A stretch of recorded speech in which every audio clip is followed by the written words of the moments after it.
35 years ago, this relationship curve is like deja vu. Thank you for saying that. Give a round of applause. Round of applause. I got to tell you, I appreciate you saying it's not the first time I've heard that at all. I hear it on a daily basis because it just works the way it works. All right. So 2 main motivators in life. You do this, you understand this, I promise you, you will change today. For women, security and safety, and that's in all 4 of these areas, emotionally, physically, spiritually, financially.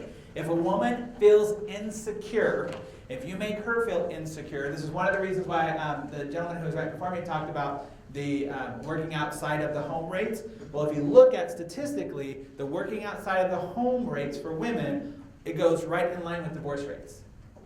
And the reason why is because women no longer have to be secured by a man, and that's fine, but it's because they're still seeking the same thing, married or not. And then the second thing is, as I said earlier, to feel validated. And whatever they choose to do, whether it be a stay-at-home mom, whether it be the front receptionist, whatever it is, they feel validated. Think about the women in your life, especially in your team. Most of them, if they're having challenges in their relationship, it's because their spouse is not making them feel validated. You can do a lot to help with that, absolutely. Once again, though, it always starts with the person who is the most important person in our life. If they're not making us feel validated or less in some way, there's not much you can do about it. Okay, and then men. Men, I mentioned the first one, or I mentioned the second one, but the first one is so important. Men will do anything if you make them feel like the hero. If you make them feel like Superman. This is so important. Let me give you an example. You all have really cool jobs.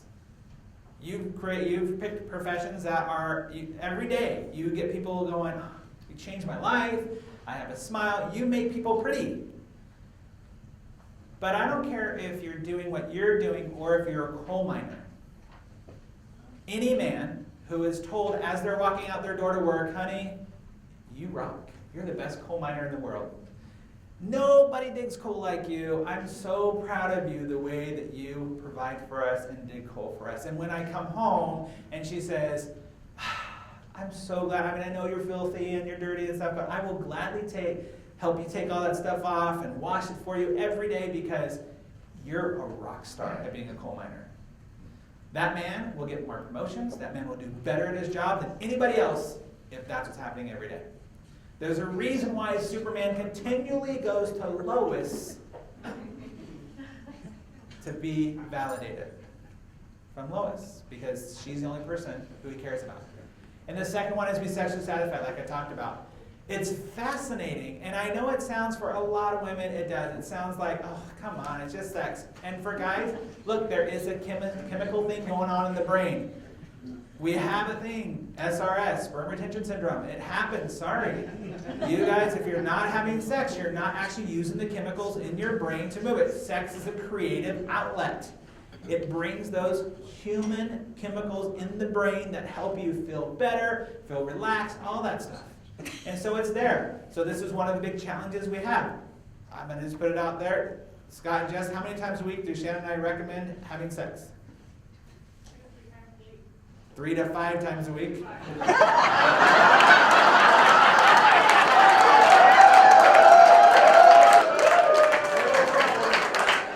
I should have let Scott answer. This is Scott.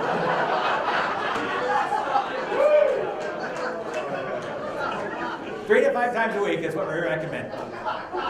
And we actually have formulas for that too. It's very funny, but we we know exactly how to tell people. It's not about the sex. It's not about the amount of sex you're having. It's about the expectation of sex.